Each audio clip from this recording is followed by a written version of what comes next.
Week 6, Lesson 8. Gardner Fox. Gardner Fox was born in 1911 and died in 1986 at the age of 75. Born in Brooklyn, New York, Gardner went to law school and got a degree from St. John's University. But instead of practicing law, Gardner wrote pulp magazines.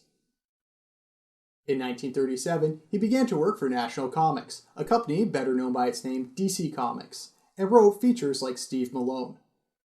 Once Superman started the superhero craze, Fox went on to write Zatara, Batman, Dr. Fate, Spectre, Flash, Hawkman, Starman, and the characters of the Justice Society. He started writing Batman 2 issues after the character first appeared, and was responsible for adding Batman's utility belt, Batarangs, and inventing the Bat Gyro, which became a prototype for the Batplane. He is credited with the creation of Jay Garrick, the Golden Age Flash, and the Justice Society of America, comics' first superhero team. He was known for writing offbeat villains and researching scientific theories before putting them into his stories.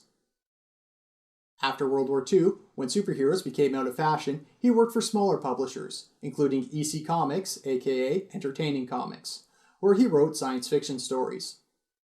After the Comic Code Authority was put into place, he was back at DC Comics, doing comics like Strange Tales and Mysteries in Space. His skills were perfectly suited to the more scientifically themed superheroes, like Adam Strange or the Barry Allen version of The Flash.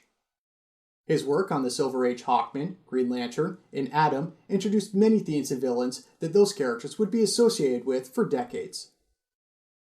He wrote several stories for the Justice League of America, which were used to show off his scientific knowledge. The Justice League was a series about a group where the Golden Age heroes Superman, Batman, and Wonder Woman teamed up with the newer versions of the Flash and Green Lantern.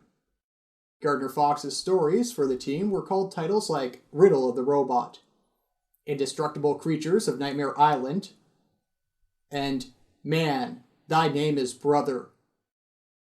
During his time at DC Comics, he created over 1,500 stories.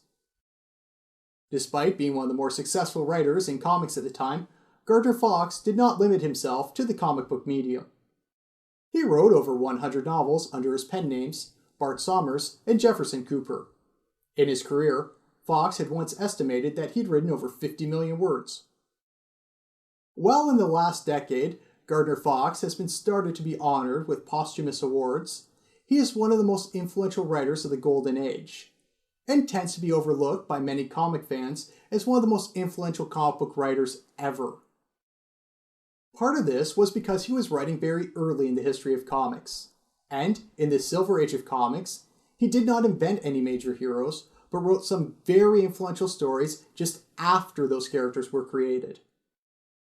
Another part of this was that during the Silver Age, he was about to become overshadowed by a writer for a competing company.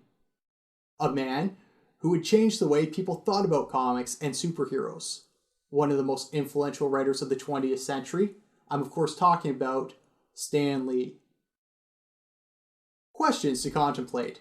Why would a person as smart and educated as Gardner Fox use his real name to write comics, but a fake one to write science fiction and fantasy series? What is more important, creating your own unique character, or fixing up another person's character until it becomes recognizable?